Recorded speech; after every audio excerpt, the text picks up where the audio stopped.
Hello, everyone. Happy Monday. This is actually book launch eve. So this is the day before the big book launch for my upcoming book, The 4-Week Vacation. Tomorrow is actually launch day. And this is the culmination of an 8-year journey to really sort out what it takes to build a business that gives us our lives back. And normally when we do book launches back in the day, we would get together and there would be some sort of live reading. Well, we don't have that opportunity. We're going to be doing this virtually. And so our team decided that we're all about being a gift from our gifts. That's one of our immutable laws. And we decided that I would come on live each day and read you a chapter from the 4-Week Vacation. So today I'm coming to you live with the foreword and the introduction in chapter 1 in the 4-Week Vacation. So as we dive in, I would love to ask, if you haven't purchased a copy of the 4-Week Vacation, please go purchase a copy.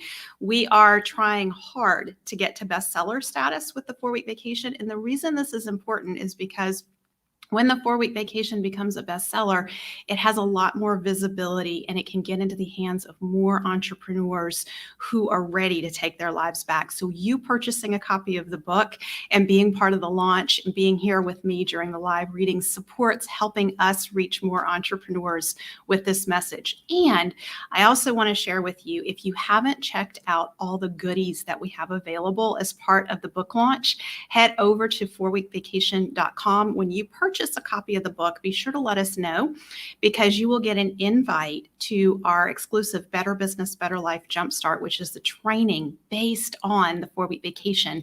So I'll be doing live training in just a couple of weeks. So you want to get your ticket for that. It's a free ticket. All you have to do is say, Dr. Sabrina, I got my copy of the book. And for those of you who purchase multiple copies of the book, be sure to check out the bonuses that we're offering. One of the things that I know is that the biggest barrier to having a business that you can be away from is having A players on your team. So I wrote the book series, How to Hire the Best. I released it before the 4-Week Vacation on purpose because I needed to help entrepreneurs find solutions to bringing A players on their team in order so you can take a 4-Week vacation. So as part of the book launch, if you're purchasing multiple copies of the book, you could be eligible for a scholarship into the How to Hire the Best course that's valued at $2,500. So those of you who purchase 25 copies, you get a scholarship into the next How to Hire the Best course. And if you purchase multiple beyond that, we're giving you multiple scholarships. And you may be wondering, well, what would I need with multiple scholarships for the How to Hire the Best course? Well, they make great Christmas gifts for the entrepreneurs around you. So do multiple copies of the 4-Week Vacation book. You can give these away at Christmas if you have clients who are entrepreneurs, if you have colleagues who are entrepreneurs, if you know an entrepreneur who's really struggling. Chances are, because of what's gone on in the country with COVID, most entrepreneurs are dealing with burnout. This book is all about overcoming burnout and building a business that's sustainable, that gives us our lives back. So I'm not going to say any more. I just want to dive in and start sharing the 4-Week Vacation with you. So this is a live reading of the 4-Week Vacation, the Entrepreneur's Ultimate Guide to Taking Your Life Back. This book is dedicated to the trailblazers among us. The foreword is written by Gino Wickman, the author of Traction and EOS Life. Gino says, "You deserve to live your ideal life. Your business should support your life, not the other way around. It's time to take your life back from your business." In this powerful book, Dr. Sabrina takes you to the ultimate litmus test as to whether you truly built a great business: the ability to take 4 consecutive weeks off. For the last 30 years, I've obsessed about helping entrepreneurs get everything they want from their businesses. That led me to creating EOS, the Entrepreneurial Operating System. The ancillary benefit of implementing EOS in your life is a better quality of life, which has come to be known as the EOS life. I've taken the month of August off for over 20 years. The time away was integral to my success in starting and building EOS worldwide by increasing my energy, creativity, clarity, and peace of mind, ultimately impacting hundreds of thousands of entrepreneurs all over the world, and then subsequently selling the company. I wholeheartedly embrace what Dr. Sabrina is teaching in this book and how she advocates for entrepreneurs. In the 4-week vacation, Dr. Sabrina explains the many incredible benefits of taking time off like no one I've ever seen. She explains the science, psychology, and philosophy behind it, and she shares exactly how to do it. When you follow the insights laid out in the pages ahead, you will have more time for what matters most, along with a better business. Beyond that, you will have the opportunity to live your ideal life. Your ideal life is doing what you love with people you love, making a huge difference, and being compensated appropriately while you have time for other passions. I have enjoyed every benefit of taking time off Dr. Sabrina shares in this book, and we both want you to enjoy these same benefits while your business grows in a sustainably profitable manner. I urge all business owners to take a 1-month sabbatical, just as Dr. Sabrina does with the 4-week vacation. Together, we want to help millions of entrepreneurs like you live a better quality of life. I'm devoting the next era of my life to helping entrepreneurs create and enjoy total freedom. I will tell everyone I know about this book. Enjoy it, study it, live it. Gino Wickman, best-selling author of Traction and the EOS Life. Introduction. How is the least relevant question? Source unknown. George works hard. By all outward signs, he is successful. He has a comfortable home and nice vehicles. He takes vacations. He can afford things. Dinners out, a timeshare at the beach, a boat, a jet ski, and a 4-wheeler. His garage is full of his toys, all of which are in pristine condition because George doesn't have time to enjoy them. George's jet ski, it has 20 hours on it, most of these put on by his kids. George has owned the jet ski for 3 years. Inwardly, George is dying. He wakes at 4 a.m. after working till 8 or 9 at night. He is always bringing work home. When he's not at the office, his phone is an extension of him, as he texts and constantly checks in at the office. Even though George takes vacation, he spends most of it sitting on the beach with his laptop while his family plays in the water. Last night, George was awake at 2 a.m. I just took money out of my home equity line of credit to make payroll. What if this trend continues? Are we headed for bankruptcy? His mind is always going, hopping from one thing to the next. George doesn't trust his team members. They won't pick up the slack. He doesn't believe he can train others to do what he does. I am the only one. George confides, I feel frustrated by my team. They disappoint me a lot. I don't know how to turn this around. This is not how I want to be. Yet, I don't take time to develop my team. George is lonely. No one understands what he's going through. He stopped talking at home. He zones out in front of the TV to avoid arguments with his wife. My daughter tells me she understands I'm making investments so we can spend more time together later. She asks when later is. Are you identifying with George? If so, you're listening to the right book, and you're not alone. Being in business is tough, even for the most resilient among us. Grinding it out is grinding us up.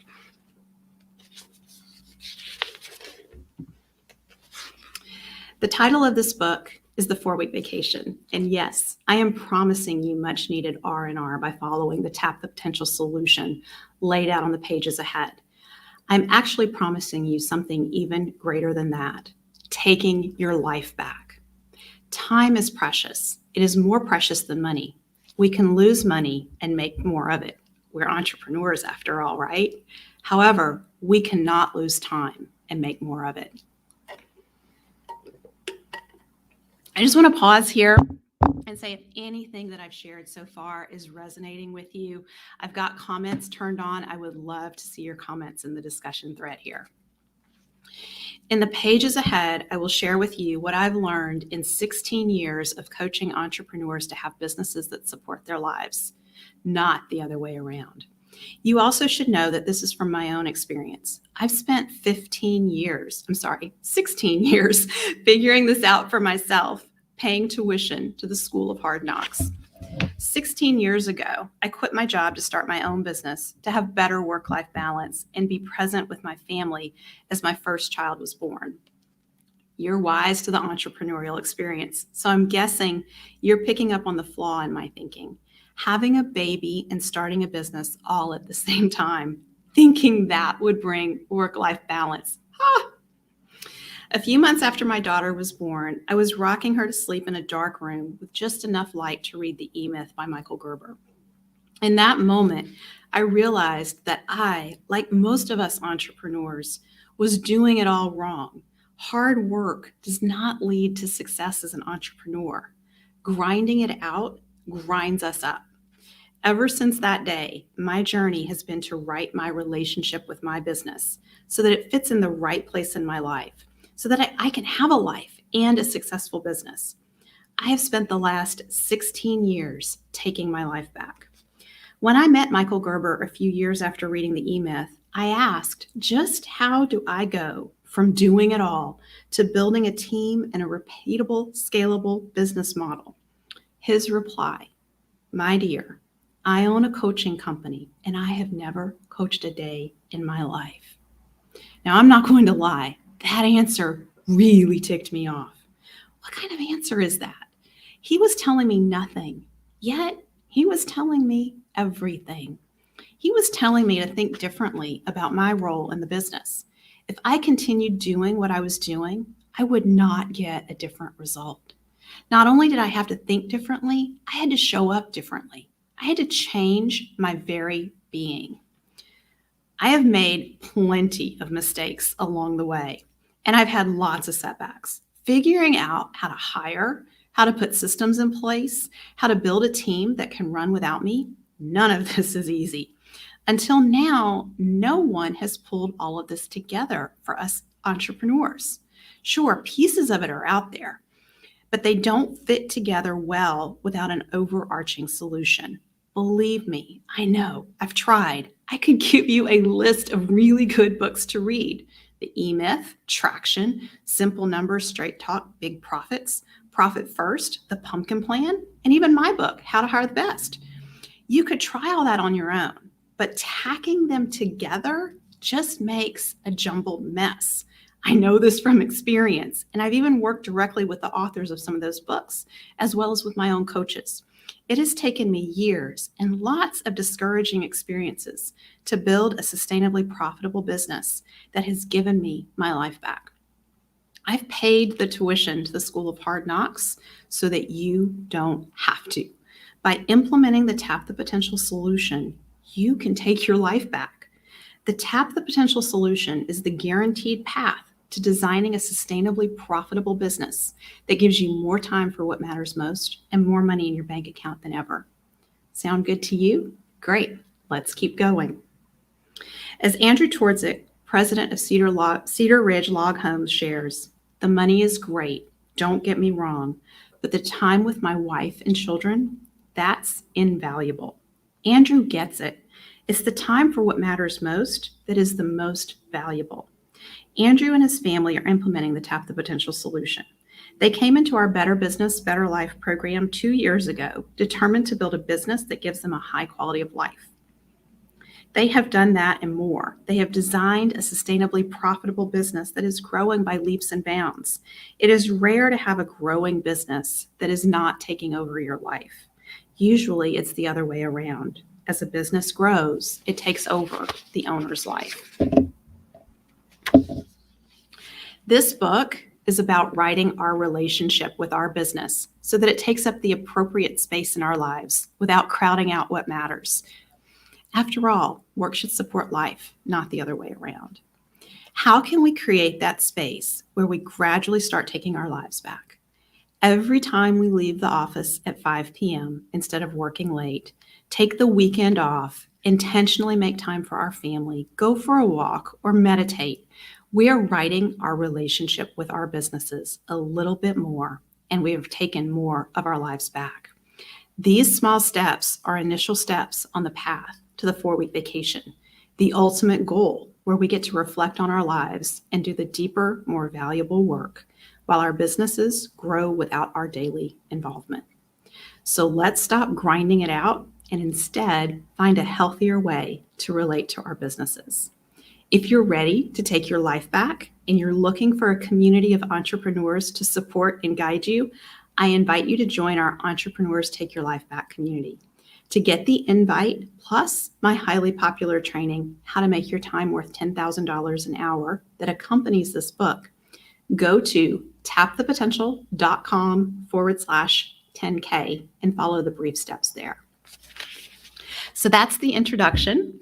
If anything that I shared in the introduction or the foreword hits home with you, I would really love to hear what's resonating for you. If you would share it in the comments. I know we have a couple of people viewing. We're sending this out via StreamYard, so it doesn't let me see names unless you post, and then I think it'll let me see who's here. Excuse me. Reading takes a lot of voice effort. So I'm drinking my throat coat tea and I've got my lemon water. I'm in this for the long haul because I'm going to be reading here every day this week. So let's go back to the book. Chapter 1, There is a Better Way. It's crazy how many things fall in place when you speak them into existence. Brendan Wilkes. It's March 2018. 20 entrepreneurs have gathered at my home for the Breakthroughs Retreat. We are outside by the pool, sitting under the covered veranda. The sun is out, birds chirp in the background, hot pink knockout roses are in bloom. Many participants left cold winter landscapes to enjoy the warmer Louisiana weather while basking in the camaraderie of their peers and enjoying time away from their businesses. Chuck has traveled from Wyoming.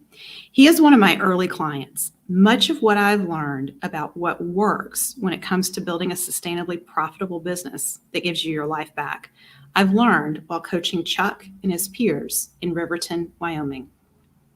Chuck is a hard worker. He rarely takes time off from work. I know that about him. But what he says when he takes the 4-week vacation pledge stops me in my tracks. My why for taking a 4-week vacation is that I've spent the last 40 years living and breathing overhead door. The longest I've taken off at one time is 5 days. I deserve this, I want this, and I am ready for it. Chuck, like so many of us, has devoted his life to the success of his company. He takes his responsibilities and obligations seriously. If Chuck says he will do something, you know it will happen. His customers and his team know this about him. It's a great quality in a leader. Yet, this is a double-edged sword, as the cost may be countless hours of time away from home, poor health, and missed experiences with loved ones. Chuck's business is profitable. He has paid off his line of credit.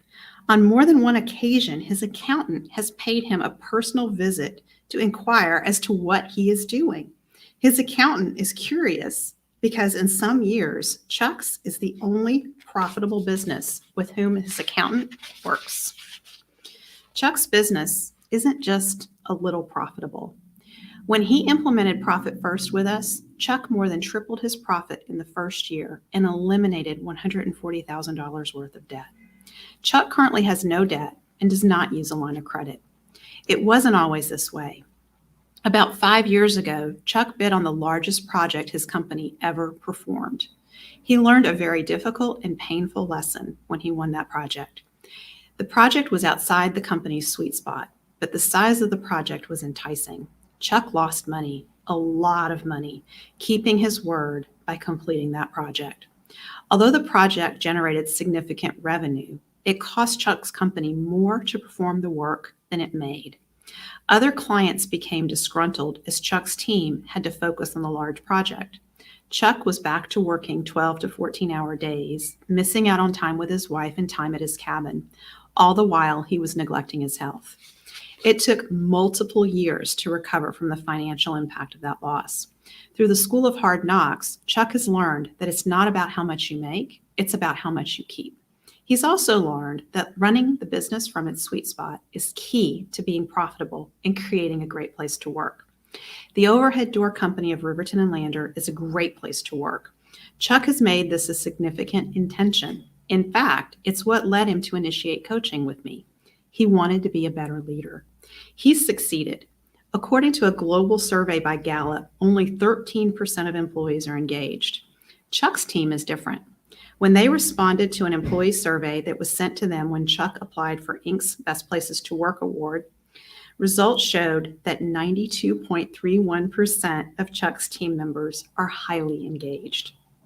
Chuck has implemented the Tap the Potential solution you will hear about in the pages ahead. He has designed a sustainably profitable business that gives him more time for what matters most and more money in his bank account than ever. He has a team he relies upon to run the business in his absence. Did he take that 4-week vacation he pledged to take? Yes. After all, Chuck is a man of his word. And you should know this about his 4-week vacation. It didn't go as planned. However, Chuck did get a couple of weeks off from work, which was more vacation than he'd taken previously. When he returned, he looked at what did not work, set out to fix that, and set his business up so that his leadership team runs it in his absence. Now Chuck regularly takes 3 or 4 day weekends to spend time at his cabin. Recently, he underwent multiple back surgeries and lost his mother, all within a few weeks. Chuck wrote to me, "I want to brag about my people. I have been successful so far in taking a 5-week vacation with no hiccups. I believe it will be 6 by the time I go back. I now know I can leave and not have to worry about anything. The next time I take a long leave of absence, it will be for pleasure. Thank you for all you have done for me and for making me into the person I am." By the way, Chuck ended up taking 9 weeks off.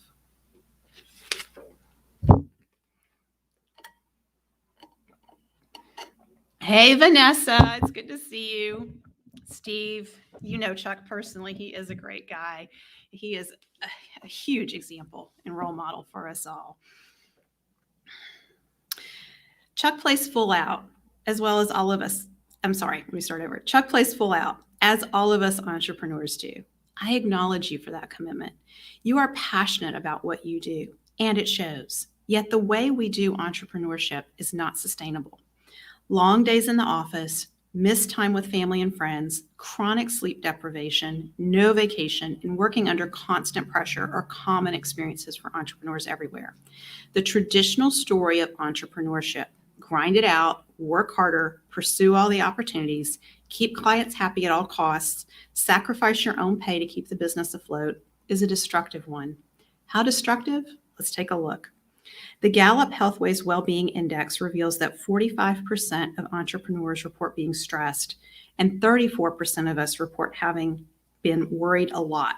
According to a study by Michael Freeman in Small Business Economics, self-reported mental health concerns were present in 72% of entrepreneurs in their sample. The study found that mental health differences directly or indirectly affected 72% of the entrepreneurs in their sample, including those with a personal mental health history, 49%, and family mental health history among the asymptomatic entrepreneurs, which was 23%. The same study found that entrepreneurs were more likely than comparison participants in the general population to experience the following: depression, 30% compared to 15% and 16.6%. ADHD, 29% compared to 5% and 4.4%. Addiction, 12% compared to 4% and 8.4%. Bipolar diagnosis, 11% compared to 1% and 4.4%. Business leaders are working an average of 72 hours a week, putting off time until some unforeseeable date in the future. Meanwhile, stress is taking its toll. The entrepreneur divorce rate is estimated to be 5 to 10 times higher than the regular divorce rate. And Suicides by Anthony Bourdain and Kate Spade, among other well-known entrepreneurs, have shown us just how devastating stress can be. That high we get from launching a business, it directly translates into becoming addicted to substances from caffeine to alcohol to drugs, further raising the risk of death by doing too much. While entrepreneurs are less likely to be obese, the Gallup Index reports that they're more likely to smoke. Some 17% of business owners smoke, more than office workers, managers, and other positions. Small business owners are creating 2/3 of net new jobs and accounting for 44% of U.S. economic activity.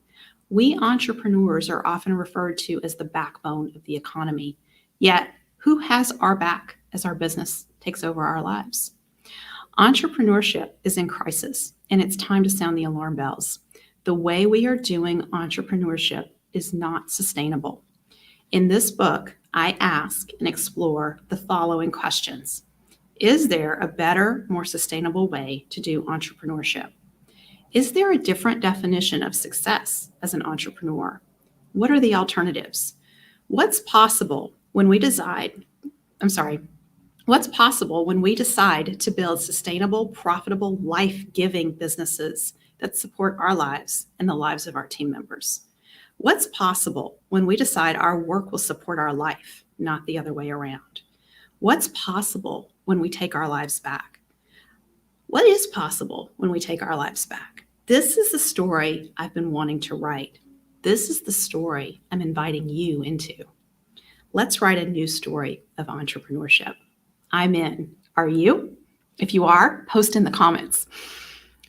Entrepreneurial burnout. In 2019, the World Health Organization officially included burnout in the International Classification of Diseases as an occupational phenomenon. Burnout is a syndrome conceptualized as resulting from chronic workplace stress that has not been successfully managed. It is characterized by 3 dimensions: feelings of energy depletion or exhaustion, emotional exhaustion, or the fatigue that comes from caring too much for too long. Does anybody relate to that? Increased mental distance from one's job, depletion of empathy, caring, or compassion, along with feelings of negativism or cynicism related to one's job, and decreased sense of accomplishment, feelings of futility that nothing you do makes a difference. Although professional burnout has received much research attention over the years, to this point, there has been very little research specific to entrepreneurial burnout. However, when I mention the word entrepreneurial burnout in a group of entrepreneurs, heads nod and people lean forward in their seats. There is immediate recognition of the experience. This leads me to believe entrepreneurial burnout is prevalent among us. And it's a phenomenon we have to come to accept as just the way it is. It's time to change that. After all, that's what we entrepreneurs do best. We disrupt and we innovate. We've got this. Given the significant personal investment we entrepreneurs make in our professional work, often with little social support for buffering the challenges we face, I believe we are at great risk for burnout. More attention is needed on this topic with respect to what puts us at risk for burnout, how we can avoid burnout, and how to address symptoms of burnout as they arise. Beyond that, we need a solution for designing sustainably profitable businesses that are life-enhancing for all involved. It's time to put a stop to businesses that take over our lives. In the pages ahead, we will tackle all of these topics.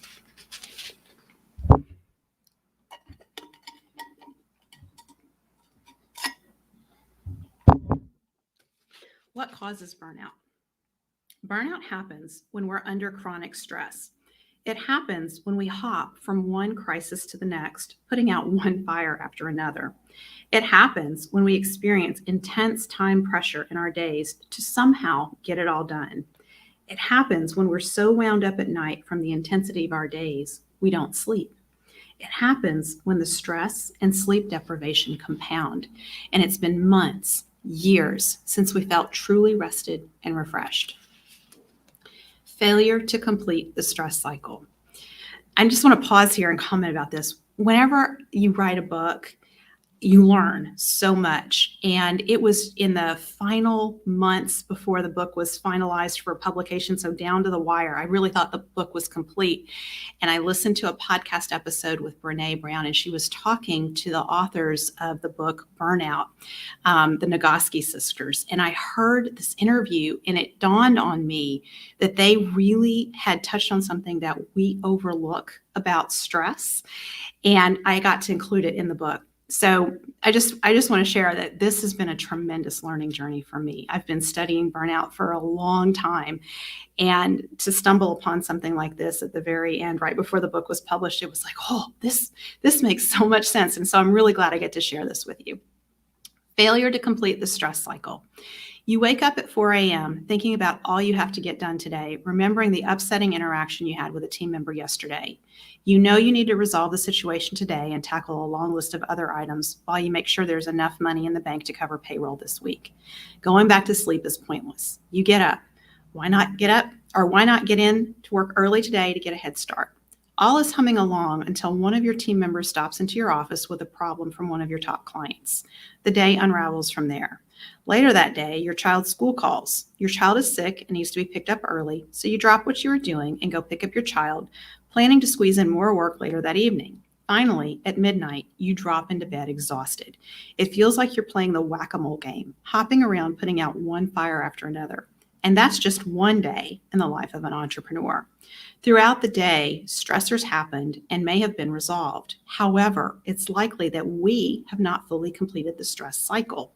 The compounding effect of multiple incomplete stress cycles is what contributes to burnout. As Emily Nagoski and Amelia Nagoski write in their book, Burnout, The Secret to Unlocking the Stress Cycle, when we are chronically stressed, our brain and body react as though we are in constant danger. The fight or flight reaction spikes our cortisol and puts us at risk for a number of life-threatening conditions. When the parasympathetic nervous system does not have a chance to return our body to rest, our brains rewire themselves into a state where our immune system is compromised and we may face life-threatening damage to our organs and tissues. When we endure chronic stress, we are at risk for a simultaneous collapse of our psychological, neural, metabolic, and immune systems. Sometimes a complete recovery is very slow or even impossible. Even at less extreme levels, chronic stress makes us prone to worrying and fear, which further increases our mental load and strains our body. It causes us to lose our motivation and our drive to succeed. A stressed out person has difficulties in learning and regulating emotions, as well as problems with concentration and memory. This is important for us as entrepreneurs to understand. It's no wonder we as entrepreneurs can have out-of-place emotional reactions with team members. It sets us up to be ineffective and also to make mistakes and oversights, which cause further stress. It's a negative downward spiral. Chronic stress is literally draining the life out of us. So one of the things that I get into later in the book, which you can hear about when I read it later this week, is how we complete the stress cycle. And physical activity is significant in terms of us completing the stress cycle. So if you've had a long day today, go home and do some exercise, get your heart rate up. That's one of the best ways to release stress and complete the stress cycle. But more on that a little bit later in the book.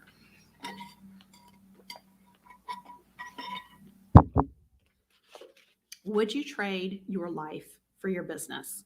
It's a crazy question, isn't it? Most of us would say no. Yet this is the non-conscious choice we are making every day in our businesses. When we choose to work late, skip lunch, not make time to work out, fail to take time with our loved ones, and shortchange our sleep, this is what we are choosing. It's time to disrupt the grinded out discourse and reclaim our entrepreneurial journeys. After all, work should support life, not the other way around. Paradoxically, the less we work, the more effective we become. You wouldn't intentionally deprive your team of leadership growth, would you? Yet, this is the non-conscious choice made daily when you decide to handle things yourself and require decisions to be filtered through you. Removing ourselves from the business allows our team members to grow into leaders. Removing ourselves from our businesses allows us to clear our brains in order to make more effective decisions, tap into our creativity, and innovate in ways that add value for our top clients. After all, we're human beings, not human doings. The cautionary tale of Elon Musk.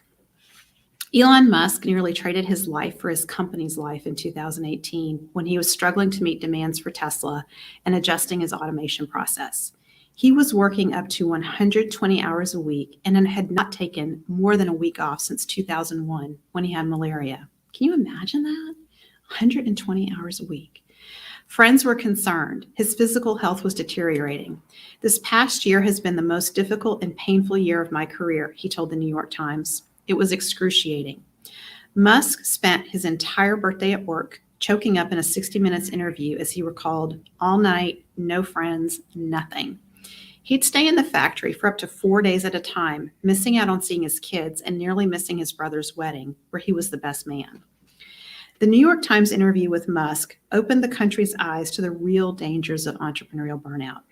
Forbes highlighted lessons from the vulnerabilities he shared, including everyone, including visionaries, heroes, entrepreneurs, and CEOs, needs to be aware of his vulnerabilities, which everyone has.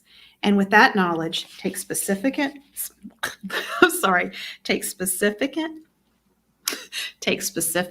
relevant, concrete actions that protect both himself and his business. Forbes also added these cautionary tips. You can't function without sleep. You can't function without breaks. Trust a couple of people. You have to find someone you can trust to step in for you and do your job well enough so you can sleep and take breaks and see your kids and take vacations. You also need to have a trusted advisor to talk to when you're uncertain or overwhelmed. And you need someone to trust who can tell you to stop when you should stop. That's at least 3 people to trust. There will be times you can't function at your best. These come for everyone.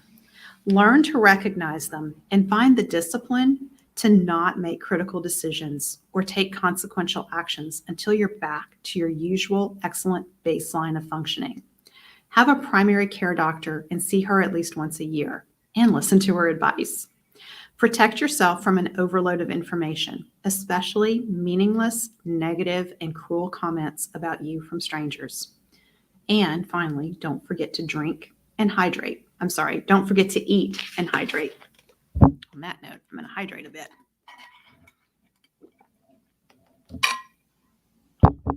All night, no friends, nothing.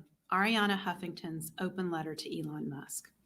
On August 17, 2018, Arianna Huffington wrote an open letter to Elon Musk, pleading with him to reduce his working hours so that he could maintain his passion for innovating and changing the world. In your interview with the Times, you mentioned that you spent your recent 47th birthday, all 24 hours of it, at work, Huffington wrote.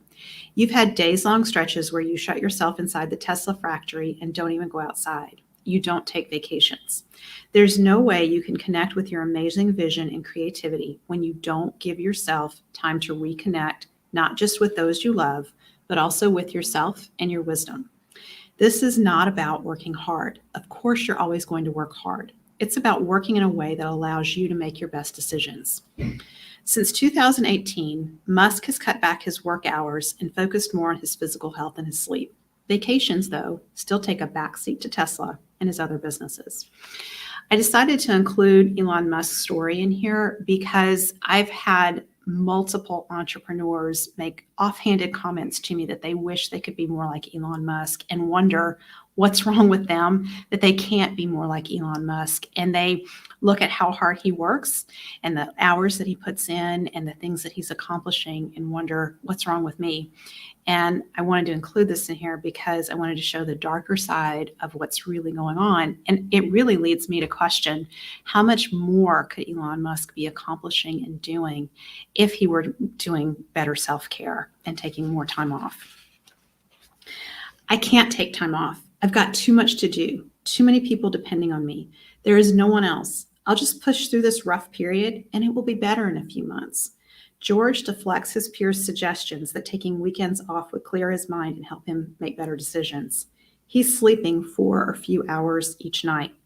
Just weeks before this conversation, George shared remarkable wins happening in his business as he hired 2 A players who were taking responsibilities off his plate. He had taken a 4-day vacation with his wife and children and returned to work feeling refreshed. He was sleeping more at night and experiencing renewed energy.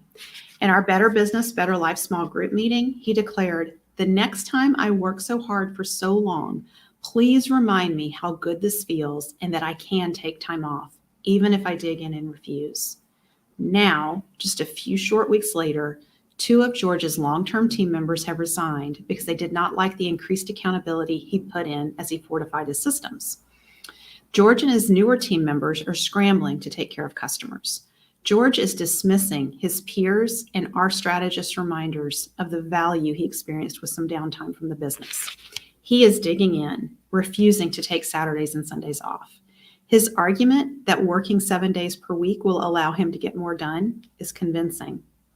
Almost. Decision fatigue. Multiple times per day, we make decisions in our businesses. Some of these are big decisions with far-reaching consequences. Keith J. Cunningham opens The Road Less Stupid with a powerful question.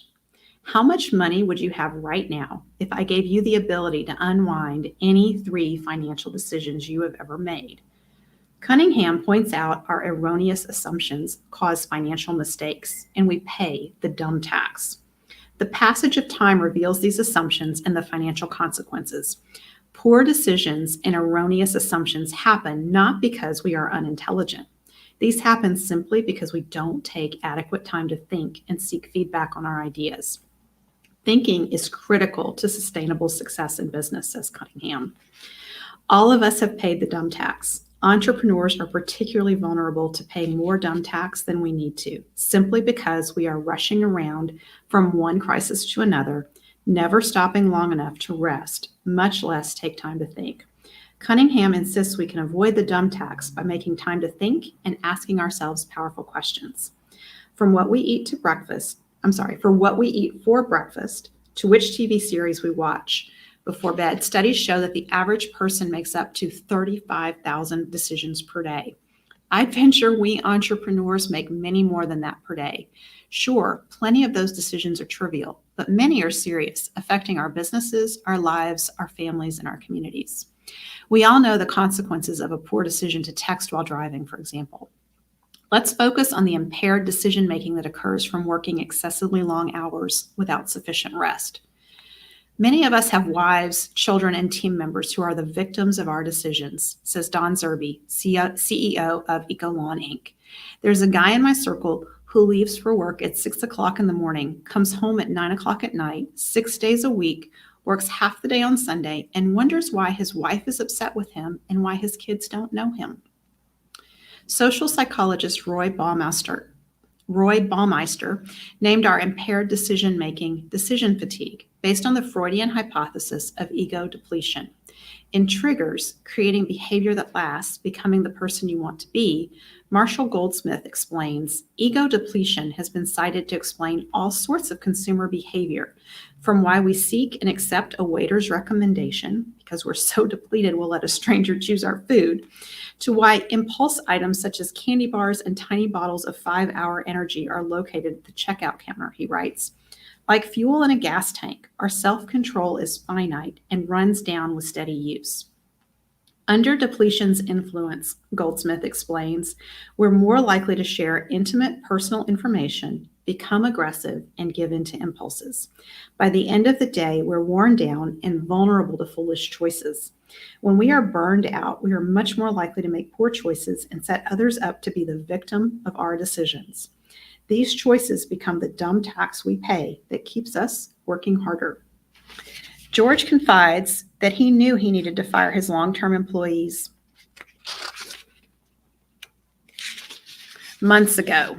He procrastinated, hoping that stronger systems would improve their performance. One of these employees was his bookkeeper, who failed to pay several credit card bills on time, resulting in thousands of dollars in unnecessary interest accumulating on his accounts. George recalls stumbling across this data in his accounting system late one Friday evening as he was trying to track down a customer's invoice. He meant to return to it the next day and investigate further. In his sleep-deprived state, he forgot. A week later, another vendor called to complain the company was behind in paying an overdue invoice. George recalled his intent to investigate the lack of credit card payments as he opened his accounting system. This time, he dug in and discovered multiple unpaid invoices from multiple vendors, along with multiple unpaid credit card statements. In George's sleep-deprived state, he'd overlooked red flags about his bookkeeper's performance, and the financial impact was significant. He estimated well over $100,000 in dumb tax. Would more sleep and time off have prevented this? Most likely, yes. George is an astute business owner who has previously made good decisions that have resulted in solid business growth for the company. Yet, in a sleep-deprived, chronically stressed state, George's decision-making was impaired, and it cost him dearly. George knows all this. He He has voiced it to us on multiple occasions, and yet he insists he is unable to take weekends off so that he can push through this rough period. I wonder, what else is George not seeing? Are we addicted to stress? It's an adrenaline rush to be running our own businesses. And just like the high we might get from a substance, we want more and more and more until productive stress turns to destructive stress. As the American Institute of Stress reports, stress and drugs have been shown to have the following side effects: increased heart rate and blood pressure, increased blood sugar, breakdown of muscle tissue, decreased digestive functioning, ulcers, blood clotting, migraines, skin problems, premature aging, loss of brain cells, social isolation and loneliness, anxiety, panic attacks, depression, substance abuse, relationship problems, lack of focus, multitasking, and disengagement. In fact, a 20-year study by the University of London completed in the early 90s found that unmanaged reactions to stress were a more dangerous risk factor for cancer and heart disease than either cigarette smoking or high cholesterol foods. And stress may be even as addictive as drugs. In addition to the hormones adrenaline and noradrenaline, stress also releases dopamine, a feel-good chemical. Dopamine encourages repeat behaviors by activating the reward center in our brain and may be at the heart of many addictive behaviors and substance abuse issues. Our families suffer too. George walks in the door talking on his cell phone. He texts throughout dinner. Sometimes he doesn't even come to dinner. He goes back to his home office, shuts his door, and works on his computer for hours into the night. I found him asleep at his desk at 2 a.m. more than once, George's wife confides. Vacation? He goes with us to the beach and brings his laptop. He works throughout the vacation. He was with us physically, but that was about it. The kids don't invite him to their recitals and ball games anymore. He shows up late, texts throughout, and misses their important moments. They've given up on their dad. It's sad. I miss him. I am angry with him. I know he means to support us, but the business has taken over our lives. I resent it. I am jealous. George doesn't get it. Or maybe he does, and he just doesn't know what to do about it.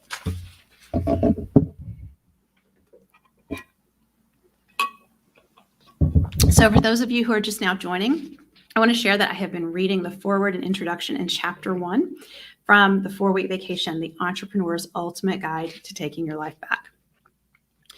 Is your business giving you the quality of life you deserve? According to Tap the Potential's annual report on the state of entrepreneurship, probably not. Over 225 entrepreneurs completed our Better Business, Better Life assessment. Our assessment reveals that 88% of entrepreneurs are at risk for entrepreneurial burnout, with almost 1/4 or 22% experiencing 9 to 12 symptoms of burnout.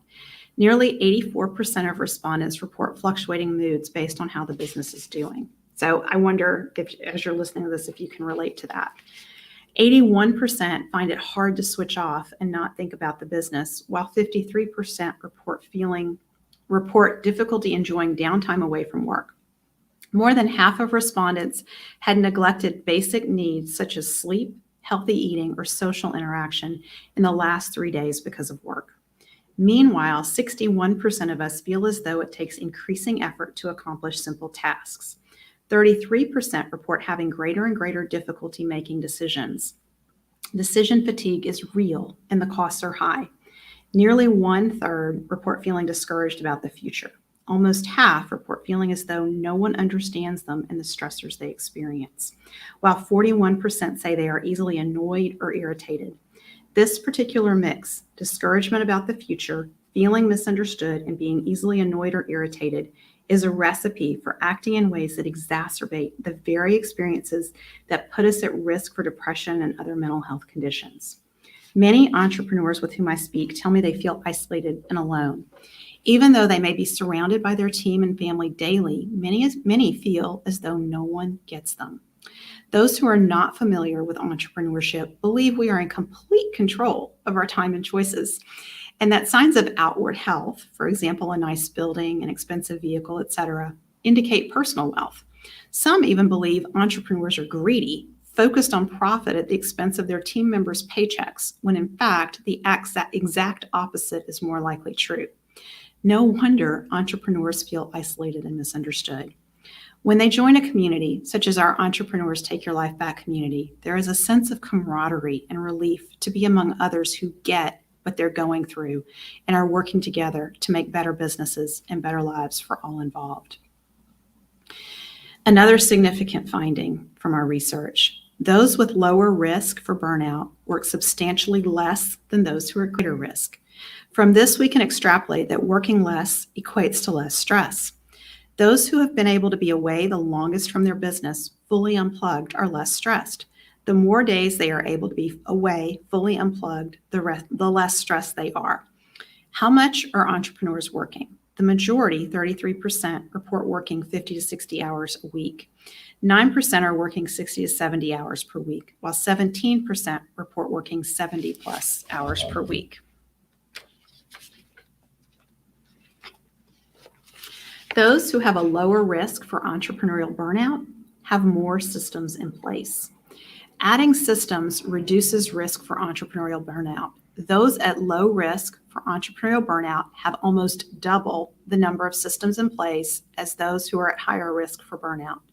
Those at lower risk for entrepreneurial burnout seem to be past the startup phase insofar as they have generally maximized foundational business systems, such as generating enough quality leads to support their business goals, collecting payment on time, and being able to pay expenses without accumulating debt. However, the majority of entrepreneurs are lacking more advanced business systems that position the business to run without the owner's direct involvement and add long-term value to the business, keeping the business overly dependent on the owner and stifling growth opportunities.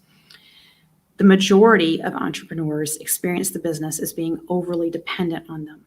85% say the business cannot run effectively without them. 55% say they cannot grow their business without working longer hours. 71% are not delegating activities that don't require their expertise. The business being overly dependent on the owner is likely due to the skills and systems gap with respect to hiring and developing team. Systems for hiring, onboarding, retention, and team development are lacking in the majority of small businesses. Our research shows that 89% are lacking a system for attracting top-performing team members. 70% lack a system for onboarding new hires. 81% are lacking a system for retaining top-performing team members. 79% are not engaging in regular team development activities. 67% report team members do not have a clear, measurable result for which they are responsible for. 64% report no attention being paid to team members working from their strengths. 64% report team members do not have regular one-to-one meetings with a supervisor. When entrepreneurs put attention on developing these systems, we find their quality of life improves dramatically. With the publication of the How to Hire the Best series and the attention we have put on teaching business owners to coach and develop their teams, Tap the Potential has become the go-to resource for entrepreneurs committed to creating great places to work with thriving coaching cultures and highly engaged team members working from strengths. Another interesting finding from our research: those at higher risk for burnout seem to be more willing to invest time than money to improve their business. Many in both groups, those at risk and those at less risk for entrepreneurial burnout, were willing to spend 6 to 10 hours per week improving their business.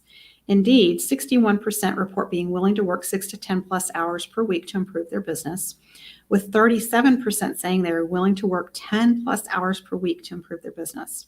However, those at lower risk for entrepreneurial burnout are willing to invest more money and the same amount of time as those who are at higher risk. In other words, they likely are willing to invest monetarily in training, coaching, and leadership development to improve their effectiveness. That combination, a willingness to invest time and money, likely leads to more effective use of time as the business grows. It's quite possible that those who are at most risk for entrepreneurial burnout do not value their time appropriately, believing they will somehow work their way to a higher quality of life. They may be willing to forego investing appropriately in themselves to gain the skills needed to free themselves from the day-to-day demands of the business. Working more is not the answer. Working less and working more effectively is the answer. This requires investing in coaching and training to learn the most effective use of time as a business owner. Later in the book, I will share with you my chart of $10,000 an hour activities, which is a very useful tool to support you in focusing your time and energy in the most effective ways. Another finding, those with more years in business and higher revenues are at less risk for burnout. Those with lower risk for entrepreneurial burnout have twice as many years of experience in business as those who are at greater risk. Those entrepreneurs who are at lower risk for entrepreneurial burnout achieve 3 times the revenue of those who are at higher risk. From this, we can conclude that the early years of being in business are the ones in which entrepreneurs are at greatest risk. This makes sense, as these years typically are the years in which, in an effort to make ends meet, entrepreneurs often perform multiple roles in the business. Our data also revealed 4 pillars to high quality of life for entrepreneurs. These map onto the Tap the Potential solution and will be detailed in Chapter 8. Ask yourself, what have you sacrificed for the sake of your business? For example, time with family, your health, sleep, paying yourself appropriately as the owner, missed events with loved ones. What are you no longer willing to sacrifice for the sake of your business? I would love to see those comments in the chat. What are you willing to no longer, let me rephrase that. What are you no longer willing to sacrifice for the sake of your business? And is your business giving you the quality of life you deserve? Take a step forward. Take Tap the Potential's Better Business, Better Life assessment. Tap the Potential's Better Business, Better Life assessment is a one-of-a-kind assessment. There is no other assessment for entrepreneurs that examines quality of life in relation to the strength of your business. Yet, we all recognize that our businesses impact the quality of our lives. I recommend that you take the Better Business, Better Life assessment now to establish a benchmark for your quality of life and assess the strength of your business. Then return to it once per quarter to track the improvement in your quality of life in your business. You can take our Better Business, Better Life assessment at tapthepotential.com/assessment. And let me post a comment there with that link. It's hard to type one-handed. Okay, let me make sure I got that in there correctly. Oh. Okay. There's no charge to take the assessment. It's our gift to you. Although plenty of entrepreneurial coaching programs focus on growing your business, very few focus on improving your quality of life as a primary tool for strengthening your business. Tap the Potential's Better Business, Better Life program does just that and more. The Tap the Potential solution is the guaranteed path to designing a sustainably profitable business that gives you more time for what matters most and more money in your bank account than ever. Throughout this book, I'll be teaching you the Tap the Potential solution, which is the foundation of our Better Business, Better Life program. So this really is a full inside peek into how you take your life back from your business step by step. So if that sounds great, let's dive into getting you a better business and a better life. You deserve it. After all, work supports life, not the other way around. So that is the end of Chapter 1. I hope it was helpful to you. I hope it inspires you to do something today to take your life back from your business. Turn your phone off, go home from work early, spend some focused time with your loved ones. Whatever you do, you're taking that initial step, and it's a really big deal. Tomorrow when we come back, I'll be reading Chapter 2, which is You Need a Break. No, really, you do. And I'll be reading here live with you throughout the rest of the week as we make our way through the 4-Week Vacation book. Tomorrow is launch day. If you haven't gotten a copy of your book yet, head over to 4weekvacation.com. It'll get you your copy of the book. Plus, you can read about all the different bonuses that we have that go along with it. And if you're purchasing multiple copies of the book, perhaps you have some friends who you think could benefit from this. Maybe it makes a good Christmas gift. Be sure to check out the extra bonuses that we have there for those of you purchasing multiple copies, including scholarships into our How to Hire the Best program, which is valued at $2,500. So thank you so much for being here with me today. I'll see you back here tomorrow, and we will take up you taking your life back with Chapter 2. Bye for now.